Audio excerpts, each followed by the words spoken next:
हमरे मास्टर साहब बड़ा बढ़िया गीत बजावत हूँ। कौनो लड़का कौनो लड़की के सुघराई पर देख करके कहत बा, का कहे? सज धज के मेकअप करके सुघरा लागेलू, सज धज के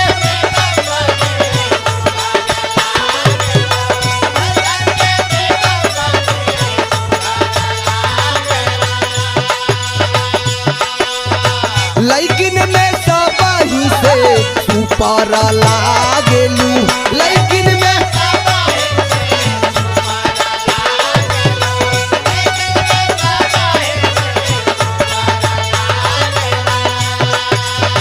सज धज के मेकअप करके सुघरा लागेलू, लैकिन में सबही से सुपर लागेलू।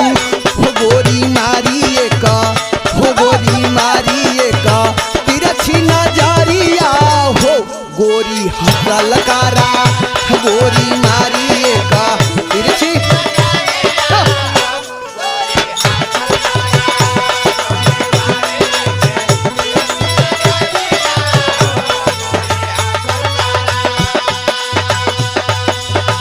उड़े जैसे तितली उड़ेलू निकाला गेलू, उड़े जैसे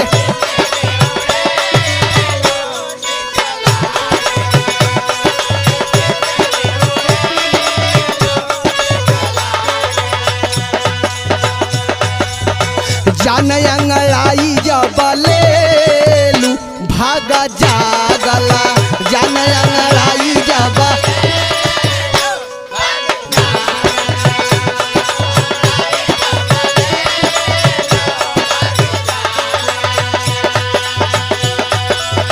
सूरज के लाली जैसे कनवा के बाली वैसे, सूरज के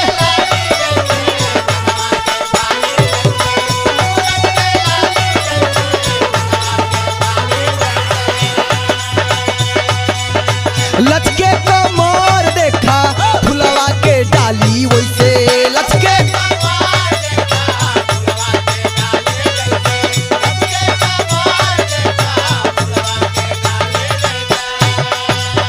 सूरज के लाली जैसे कनवा के बाली वैसे, लचके कमर देखा फुलवा के डाली वैसे।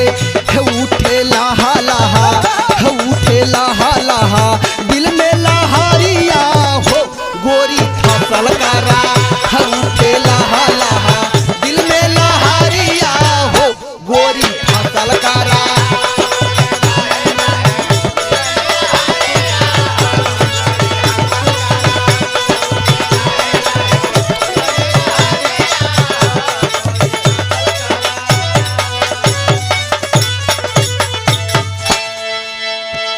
हो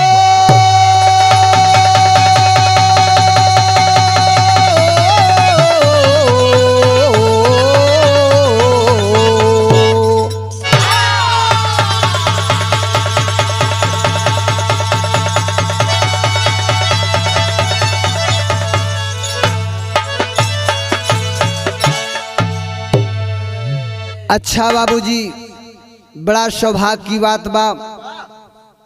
हम गायक राम बच्चन उर्फ बेचन जी साथियन के आवाज में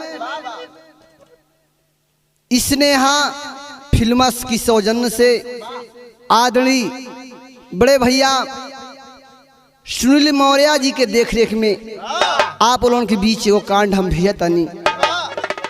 हमरे बिरहा के शीर्षक बा हादसा उर्फ कुदरत का खेल।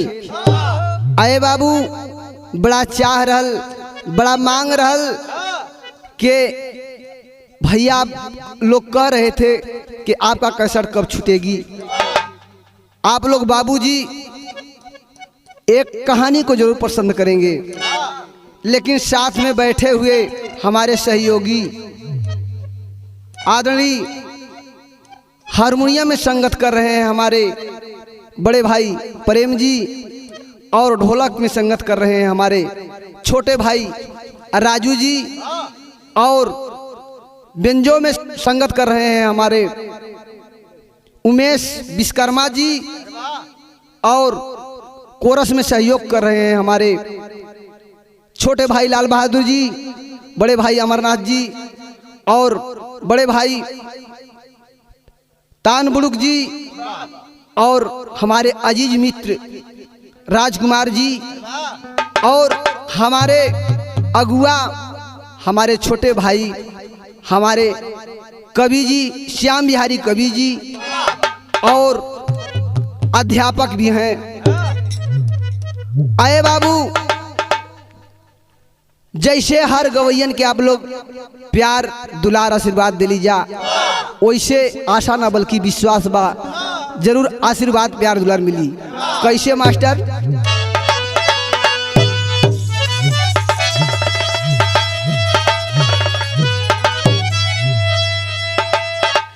खिलता कली देख देवी यहाँ खुशमलिन, बन करी के भौरा मधुर गीत गाने लगा। कोयल कुहकती है मोर भी पिहकता, पपिहा रसीले गाव कराग गान। चहकती है चंदा सूरज देख तारे, हर धरती गगन देख फूल बरसाने लगे।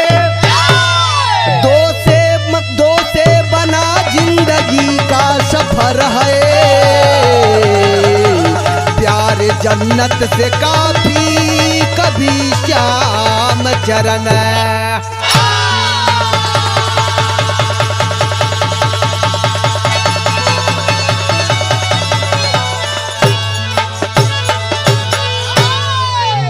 आए बाबू, यही से कवि जी लिखत हुवन कि पति के चरण में पत्नी को क्या क्या मिलता है बाबू।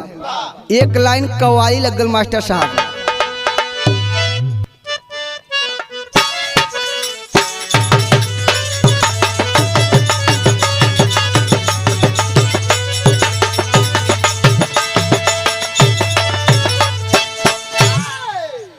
हरे खुदा जिसको चाहे, हरे खुदा जिसको चाहे सुहागन वही है।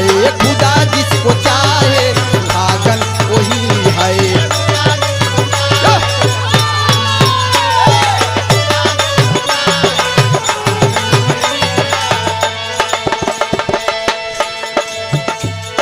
खुदा जिसको चाहे सुहागन वही है।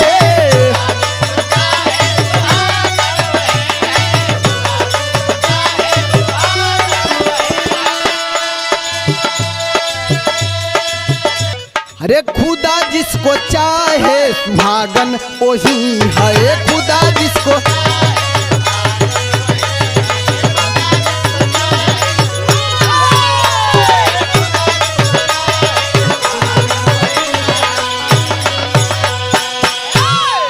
अरे खुदा जिसको चाहे सुहागन वही है।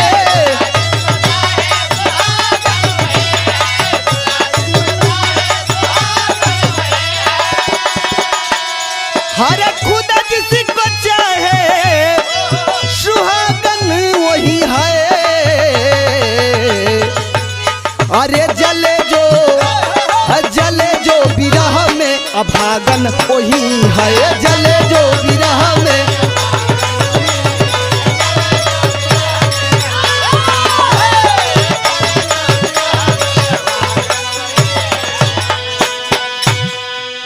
आए बाबू, कव्वाली में कवि जी भाव लिखत मन।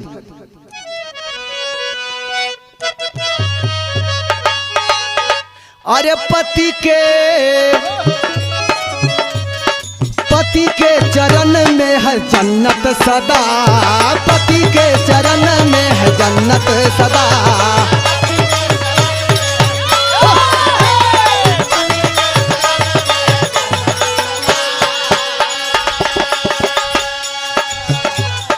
पति के चरण में है जन्नत सदा। पति के चरण में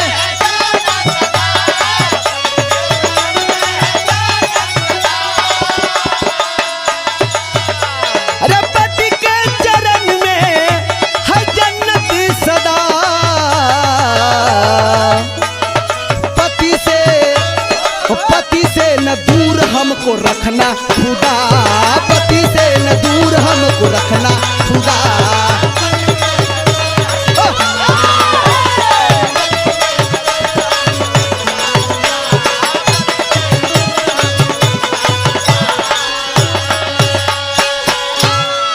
आए बाबू यही बात हर मनोकामना हर औरत ईश्वर से दीगार करती है बाबू, लेकिन कहीं ना कहीं कवि जी शेर के माध्यम से संकेत करते हुए कैसे लाल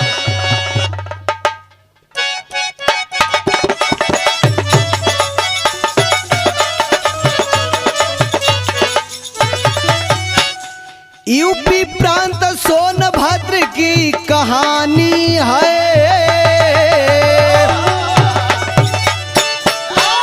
यूपी प्रांत सोनभद्र की कहानी है, थाना बरकुनिया भीखमपुर की हकीकत है।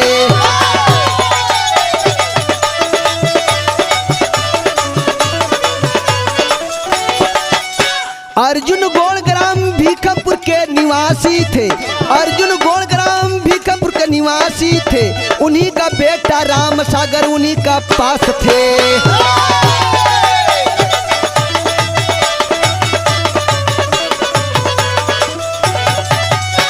पति पत्नी का साथ बेसुकुमार प्यार रहा।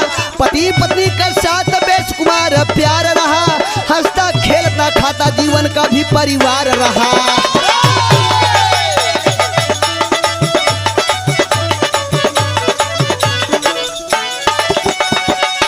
राम सागर का एक बेटी दो ललनवा हो। राम सागर का एक बेटी दो ललनवा हो। पत्नी पर मिला से जगमगबा भवनवा हो।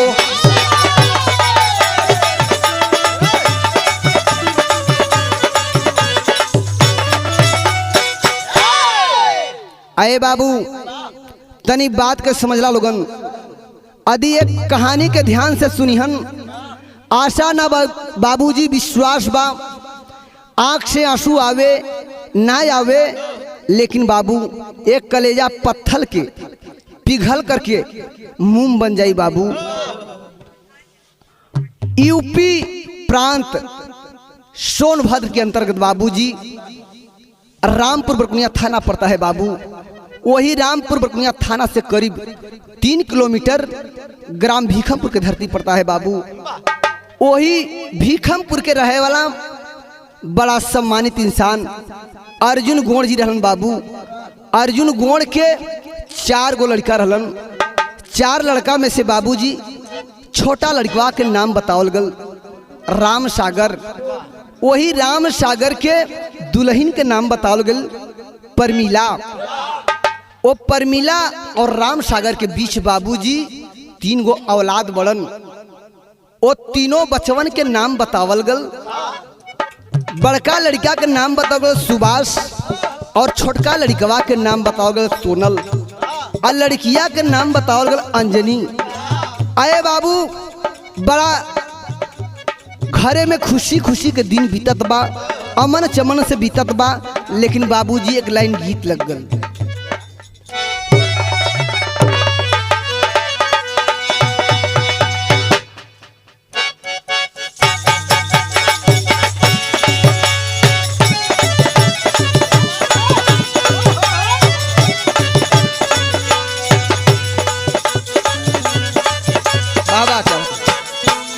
हमरे मास्टर साहब संकेत देत हवन, कौनो मंचला किस्म के लड़का कौनो लड़की के देख करके बोली टिभोली बोलत बा।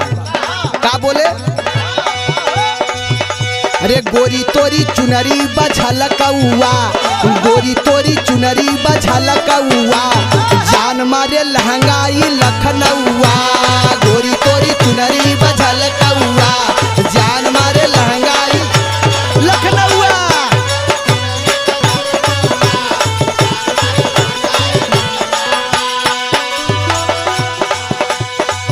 ई तक तर्ज रहा आप लोगन के मौज मस्ती बदे, लेकिन कवि जी भाव लिखत हुवन।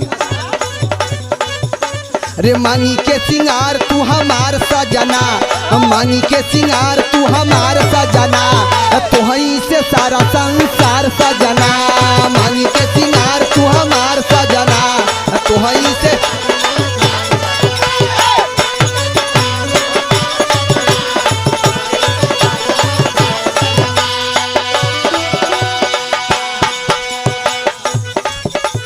बेटा सुभाष सोनल बेटा सुबास सोनल तोहरो ललनवा, बेटी अंजनी से जगमग भवनवा हो जगमग भवनवा।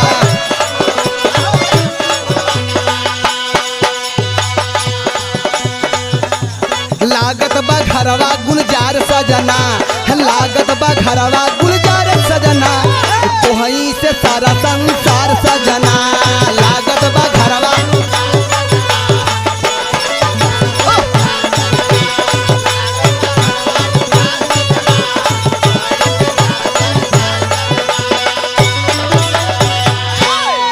आए बाबू, घर परिवार में बड़ा खुशी के दिन धीरे धीरे बीतत बा।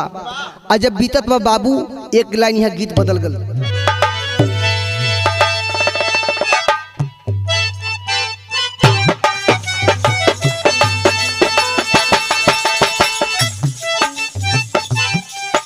हमरे मास्टर साहब संकेत देते हुए, कौनो दुल्हन के दुल्हा परदेसे बा, इधर फागुन के महीना आ गल,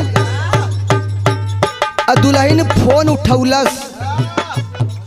अब फोनवे से कहतिया, का कहे मास्टर साहब? हरि अंग अंग टूटे मोरा,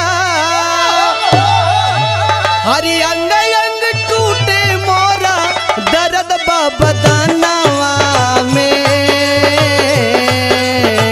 काहे न अइला सैया, काहे न अइला राजा, अब की फगुनावा में, काहे न अइला राजा, अब की फगुनावा में।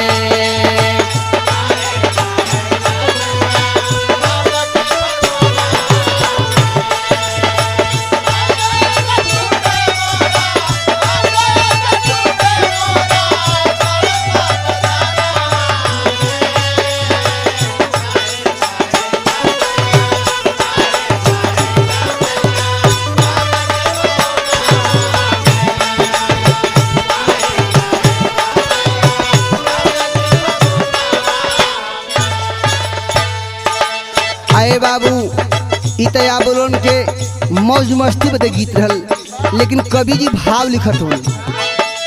हरे 2017 बाबू, 2017 बाबू, जुलाई के महीनावा में, बरसे बादरिया रिमझिम, बरसे बादरिया रिमझिम, साढ़ के महीनावा में, बरसे बादरिया रिमझिम, साढ़ के यो।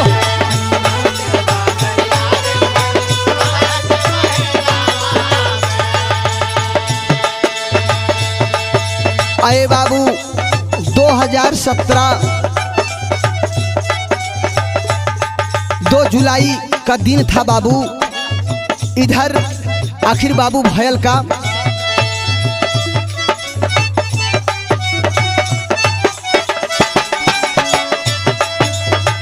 भिखमपुर से मऊ गईले करे के जोताई हो, भिखमपुर से मऊ गईले करे के जोताई हो,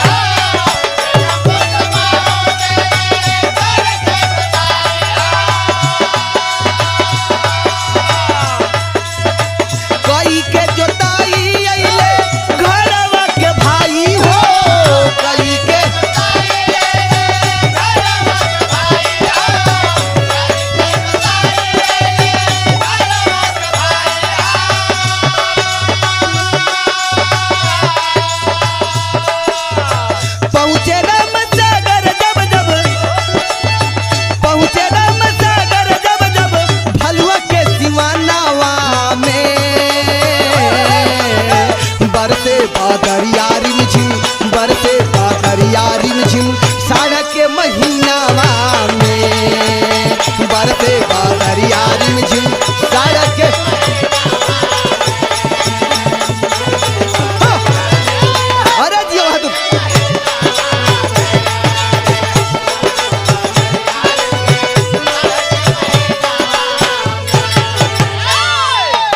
आए बाबू इधर बड़ा भाई विशंभर राम सागर से कलन के भैया हो चल जा मऊ।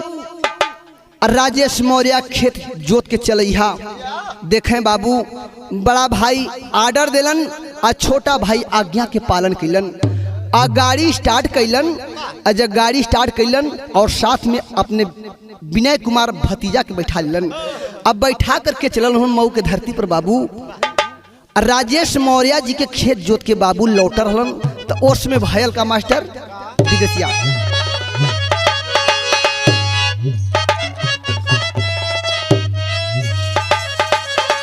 हर दिन रविवार रहले ए बाबू 12 बजे के समैया हो। हर दिहल दिखाई रमगु लामा जी संगतिया। अरे टेकटर के रोकी ताबा ए बाबू पास में बैठाई लिहाले। अरे टेकटर पे लादी लिहाले साइकिल वो ही घरिया। आए बाबू जो ही बीच रास्ते में पहुंचल हुन राम गुलाम जी दिखाई पड़लन बाबू। कहलन कि भैया हो हमहू के बैठाला। देखें बाबू ट्रैक्टर रोक दिलन। रोक करके पास में बैठा लेलन। अब बैठा करके तीनों लोग बाबू चलल हुन। तब भयल का मास्टर साहब अरे तीनों लोग चली दिहले।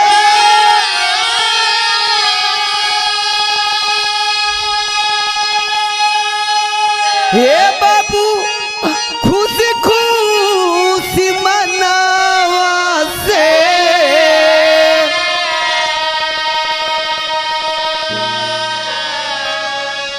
हर काला बन के नाचे लगनी सारा पे मवतिया।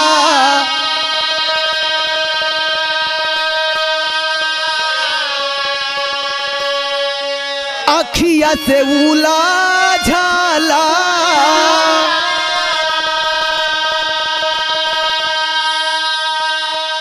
ए बाबू दिखे नहीं रोडावा हो।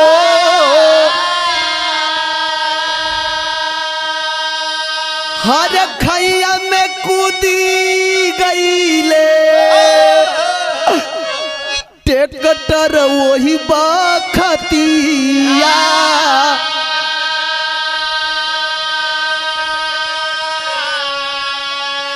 चारों चक्का ऊपर भइले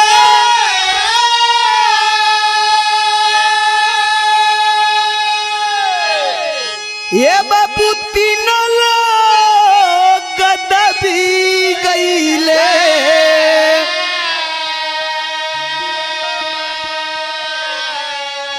हर हाहाकार मचला देखी झूठे नर नरिया।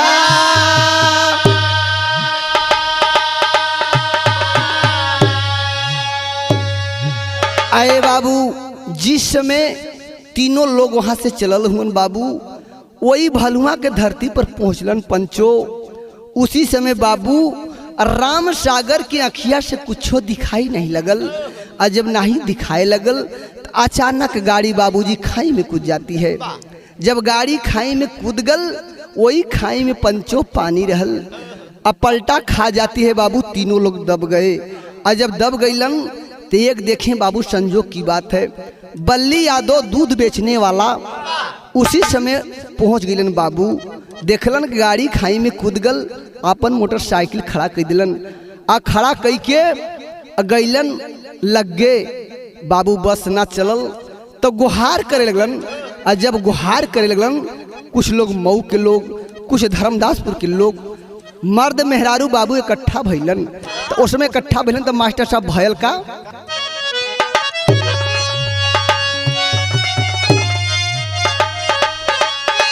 हरे सुगनवा छोड़ी पिंजड़वा के उड़ल, हरे सुगनवा छोड़ी पिंजड़वा के उड़ल, हादसा देख भयंकर सबकल हिलल ही अरवा यार ही अरवा यार ही अरवा। अरे बाबू हादसा देख भयंकर सबकल हिलल ही अरवा, सुगनवा छोड़ी पिंजड़वा के उड़ल। अरे बाबू जिस समय मर्द मेहरारू बाबू इकट्ठा भइलन तो उस समय छाती पीट पीट रोत हुवन, लेकिन एगो बात कहलन। का कहलन मास्टर साहब?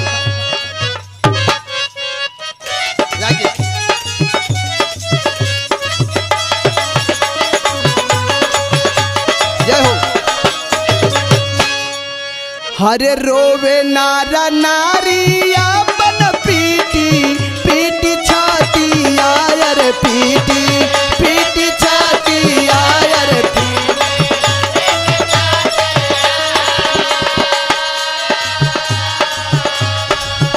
बिहाल नदी धाता चकरी गिरायन हो रहा।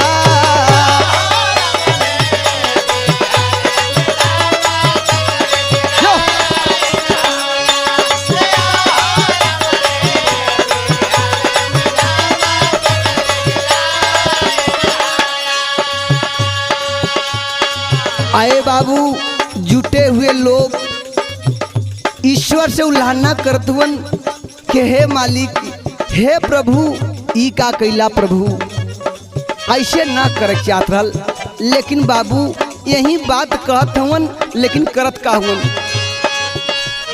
खींची खींची लसिया सब रोडावा पर निकाला ले, अरे रोडावा पर निकाला ले हो।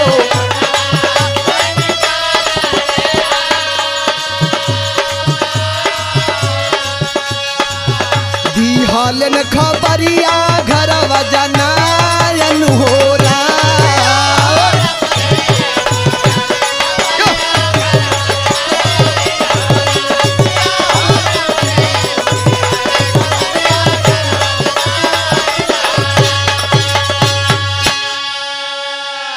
आए बाबू रोवत हवन, लेकिन बाबूजी बजरंग बली के नाम लेकर के बाबू मर्द मेहरारू सब ट्रैक्टर के उठौलन, उठा करके पारा पारी बहुत तीनों लाश निकलन। जब रोडे पर निकाल दिलन तो उस समय राम सागर और राम गुलाम जी ये दुनिया के छोड़ के चल बसलन। लेकिन इधर देखें बाबू विनय कुमार के कुछ संस्था चलत रहल, और जब संस्था चलत रहल तो वहाँ के लोग हॉस्पिटल उनके भेजबौलन। बाबू जब भेजबौलन तो मास्टर साहब भयलका गीत लग गल। आपको